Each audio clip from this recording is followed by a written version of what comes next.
संसार के अन्य विज्ञानों के भांति राजयोग भी एक विज्ञान है।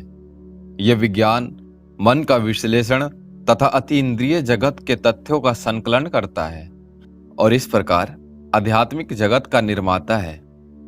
संसार के सभी महान उद्देष्टाओं ने कहा है, हमने देखा और जाना है। ईशा, पॉल, पीटर सभी ने जिन सत्यों की शिक्षा दी, उनका प्रत्यक्ष साक्षात्कार करने का दावा किया है। यह प्रत्यक्ष अनुभव योग द्वारा प्राप्त होता है। हमारे अस्तित्व की सीमा चेतना अथवा स्मृति नहीं हो सकती।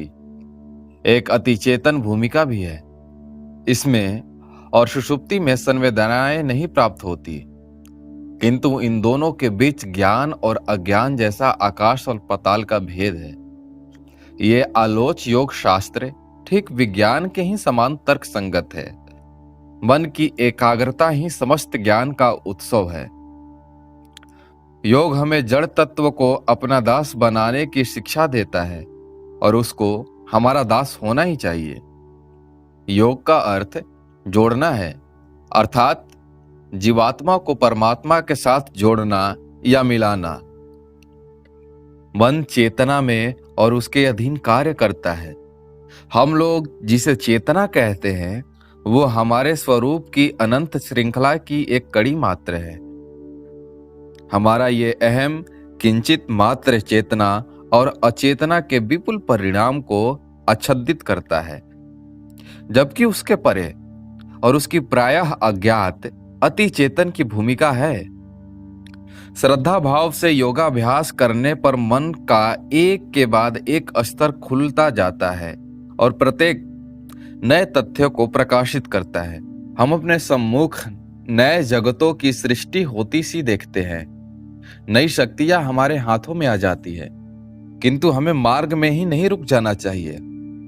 जब हमारे सामने हीरे की खान पड़ी हो, तो कांच के दानों में हम क्यों चौंधिया जाएं?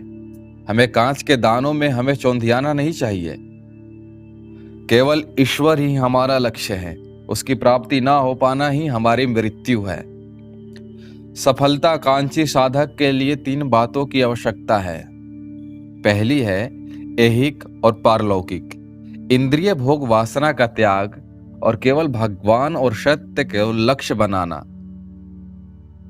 हम यहां सत्य की उपलब्धि के लिए हैं, भोग के लिए नहीं। भोग पशुओं के लिए छोड़ दो, जिनको हमारी अपेक्षा उसमें कहीं अधिक आनंद मिलता है। मनुष्य एक विचारशील प्राणी है और मृत्यु पर विजय तथा प्रकाश को प्राप्त कर लेने तक उसे संघर्ष करते रहना चाहिए। उसे फिजूल की बातों में अपनी शक्ति नहीं नष्ट करनी चाहिए। समाज की पूजा एवं लोकप्रिय जनमत मूर्ति पूजा ही है। आत्मा का लिंग, देश, स्थान या काल नहीं होता। दूसरी ओर सत्य और भागवत प्राप्ति की तीव्र आकांक्षा। जल में डूबता मनुष्य जैसे वायु के लिए व्याकुल होता है, वैसे ही व्याकुल हो जाओ। केवल ईश्वर को ही चाहो और जो कुछ भी स्वीकार ना करो, जो आभासी मात्र है, उसे धोखा ना खाओ। सबसे विमुख होकर केवल ईश्वर की खोज करो। और तीसरी बात में 6 अभ्यास हैं। पहला, मन को बाहुर्मुखी ना होने दे, यानी बाहरी ना होने दे। दूसरा, इंद्रिय निग्रह, यानी अपने इंद्रियों को कंट्रोल में रखे। तीसरा, मन को अंतर्मुखी बनाना, यानी मन के अंदर के चीजों को जानना। चौथा, निर्विरोध सहिष्णुता या पूर्ण तीक्ष्णता। पांचवा, मन को एक भाव में स्थिर रखना। अपने ध्येय को अपने सम्मुख रखो और उसका चिंतन करो। कभी अलग ना करो, समय की गणना ना करो। और छठा, अपने स्वरूप का सतत चिंतन करो। अंधविश्वास का परित्याग कर दो। अपने तुच्छता के विश्वास में अपने को सम्मोहित न करो। जब तुम ईश्वर के साथ एकात्मक की अनुभूति न कर लो, तब तक दिन रात अपने आप को बताते रहो कि तुम्हारा यथार्थ क्या है। इन साधनाओं के बिना कोई भी फल प्राप्त नहीं हो सकता। हम बाहरी धारणा कर सकते हैं, पर उसे भाषा के द्वारा व्यक्त करना असंभव है। जैसे ही हम उसे अभिव्यक्त करने की चेष्टा करते हैं, वैसे ही हम उसे सीमित बना डालते हैं और वो बाहरी नहीं रह जाता।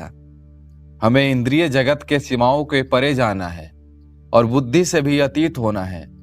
ऐसा करने की हम में शक्ति है,